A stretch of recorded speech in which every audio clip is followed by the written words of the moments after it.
আজ করব ছোলার ঘুগনি।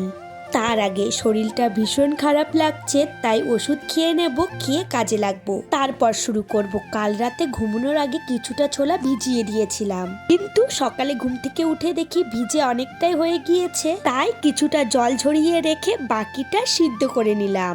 তারপর ছোলার ঘুগনি করার জন্য যেগুলো জিনিস লাগবে সেগুলো কেটে নিয়েছি। একটা পেঁয়াজ, একটা আলু আর একটু টমেটো, আর তার সাথে একটু মশলাটাও করে নিলাম। চলো তাহলে শুরু করা যাক। তেলটা গরম হয়ে গিয়েছে, তেলে একটু তেজপাতা আর জিরে ফোড়ন দিয়ে কেটে রাখা পেঁয়াজগুলো দিয়ে দেবো। পেঁয়াজগুলো হালকা হালকা করে ভাজা হতে হতে টমেটোও দিয়ে দেবো, আর তারপর দিয়ে দেবো কেটে রাখা আলুগুলো। ছোট ছোট করে আলুগুলো কেটেছি যেন ভালোভাবে সিদ্ধ হয়ে যায়। এখন সবগুলোকে ভেজে ভালো করে মশলা দিয়ে কষিয়ে নেব। তারপর লবণ হলুদ দিয়ে ভালো করে কষিয়ে নিয়ে ওই সিদ্ধ করে রাখা ছোলাগুলো দিয়ে দেব, আর তারপরে একটাই কাজ, একটু করে ঢাকা দিয়ে ভালো করে কষিয়ে নেব।